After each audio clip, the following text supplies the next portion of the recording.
Hello, viewer, and welcome to Spotlight here on Hope TV, where you look and live. And we always do our very best here to bring to you perspectives that inform your conversations, at the same time, add to your imagination when it comes to your fulfillment of Christian action. And from recent media reports, there seems to be a teen's moral crisis. And that's going to be your reflection on this edition of Spotlight. Now, unlike circumstances when young people are abused and suffer against their will, the reports in the media in the last few weeks show crews of young people who know what they are doing, choose what they are doing, and like what they are doing. They are having fun in a way that society labels as unacceptable. Now, some young people have even wondered why their fun has been broken into. We live in an entertainment-based culture. To be alive is to consume various forms of entertainment. Top of the list are clubbing, drinking, doing drugs, and liberal sex. Now, to be bored in this entertainment culture is a crime. Entertainment is not a product of work, but is an end by itself. It is not earned, it is required. This means that you need not work to earn entertainment. Young people will therefore extract money from their parents and friends and whichever other source to help them access their favorite forms of entertainment, lest they be missing out. This entertainment is not timed. It is not, say, a weekend activity. It is anytime, and even better, all the time. This all-the-time entertainment worldview contributes to a lot of addiction. Now, central in the parties that have been exposed in the recent media reports is sex.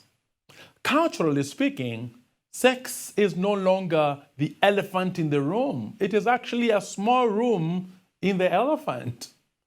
In the parties, sex is only one factor in an equation of the components that add up to fun. Sex is not a climax. Sex is not the ultimate. It is only an aspect of a bigger ultimate, it's only an aspect of a hunt for an ultimate experience. Now, that teenagers are having sex, that teenagers are highly sexually active, is not breaking news. It has been common knowledge for a while. Abstinence is not only unpopular, it is increasingly being debated as impossible. Some have described virginity as a condition that needs urgent cure. Now, we live in a culture that does not consider sex as sacred. Instead, it has been degraded. Sex is not practiced in the context of marriage, but in the context of marriage. What appears surprising then is not sexual activity amongst young people, but the nature of events young people are organizing and participating in the name of fun. The nature of events being organized are what the Bible, when describing the fruit of the flesh, describes as orgies, wild parties with indiscriminate sexual activity. But truth be told, orgies are not a preserve of teenagers. The concern is not that the events are happening, but that teenagers are participating and even organizing these events. Adults, many of them parents, do patronize orgies and orgy-like activities.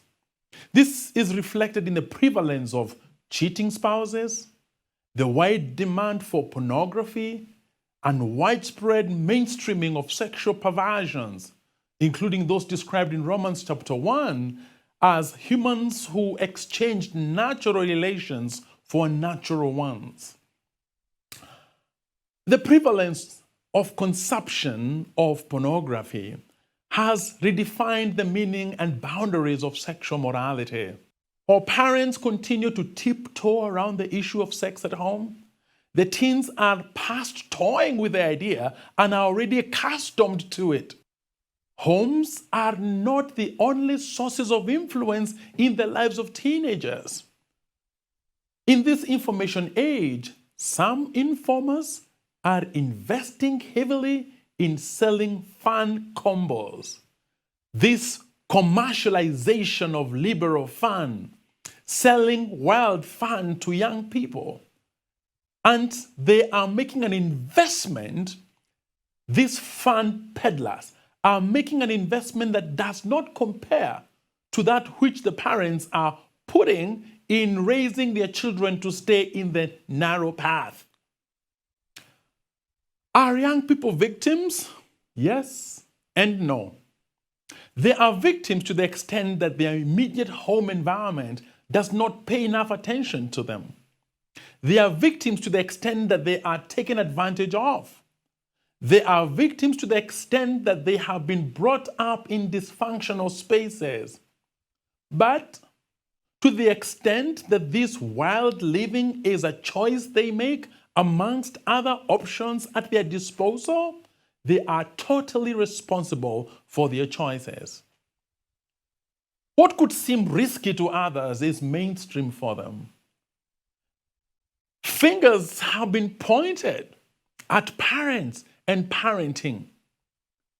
Parents, while they are critical in the nurturing of the young people, are only part of the equation of their nurture.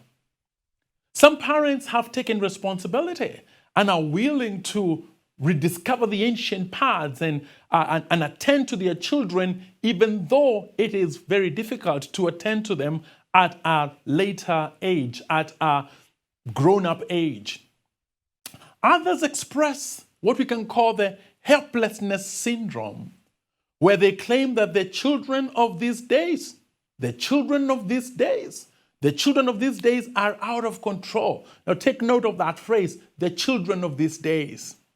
But the flip side of this is that parents should explain why they too have not become parents of these days, to step up to children of these days. Parents have been blamed for outsourcing parenting services by paying premiums to teachers and nannies.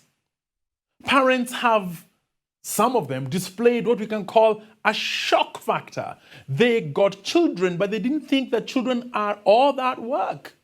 So they are quickly and easily fatigued by their parenting role and begin to distance themselves from this role, making space to other parents. This withdrawal of primary parents and exposure to secondary parenting forces leads to a form of identity crisis in the teenagers, coming from what you can call the parenting confusion. While the peddlers of sexual liberalism are busy and aggressive, the proponents of abstinence are quiet and uncreative, almost standing by and watching as their values are corroded. The supporters of abstinence have been booed and have believed that they are old-fashioned and that there is no space for them. Now it is time to reverse this. The message of abstinence should reemerge. Let people know that abstinence is not just an alternative, it is the way. All others are diversions. Unless the proponents of purity shout, the drivers of perversions will steal the right of way. Government also must be seen to be serious about enforcing the necessary laws that protect young people from exposure to entities that want to take advantage of young people. Part of youth empowerment must be youth protection. Now, as long as persons and institutions that take advantage of teenagers know that nothing will happen to them, they will keep creating new ways of doing evil and distributing their dark inventions to young people. The church has a lot cut for its work. Being God's agent of transformation, then we should see bold and creative approaches to this area of teen evangelism. The church should not brand these young people as lost and therefore banished. It should move into this area of teenagers and their complications and their challenges, moving with a passion. The church must condemn illicit behavior by and on youth. The church must move on, not to just simply condemn. The church must move on to educate the people why the behaviors and activities are harmful from a spiritual point of view. While no one is beyond redemption, no one will seek redemption unless they know they are lost. The church must move on to create a system of salvaging the young people from their waywardness. People have a narrow understanding of what the church really offers. Part of this is because most churches publicize their service time, their location, and maybe their mantra, but they do not publicize what they really do. For instance, many churches assume that people should know what a church does. Church publicity should now take a step up and advance to expound how spirituality solves day-to-day problems of the people. The church must not be assumed to be the builder of families. It must be seen to be so. The church must support families beyond the wedding ceremony. If churches can help people secure a place in heaven, surely they can help people build good families here on earth. If the church teaches us to call God Father, Abba, Father, what better way to point people to the Father than by helping people build joyful families? The church should create and invest in lots of programs that support families. As someone here and there, a seminar here and there, they will not do. They're insufficient. A prayer here and there will not suffice. What is required is a full-blown investment in family-affirming programs. Pastors should adopt a cooperative approach. Instead of seeing themselves as a one-stop shop, the pastor may be good at his or her work, but what they offer is a spiritual intervention. They should know when they need to refer someone to a psychologist. They should know when to involve a police officer. They should have a working relationship with a rehab. A pastor is a great person and they do a great work.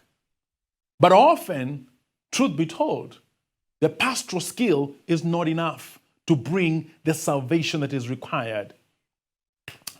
Parents can learn from these experiences and begin to take their children more seriously. Begin to take their parenting role more seriously. And how can they show seriousness? By spending time, not just time, but quantity and quality time with their children. By knowing the children may be informed, but they still badly need adults in their lives. By knowing that for every rebellion observed, there's another adult who plays a role in that rebellion. By understanding that for every generational gap, there's a generational bridge. By understanding that a parent has power and influence over their child that cannot be duplicated. This has been Spotlight. Thank you very much for watching.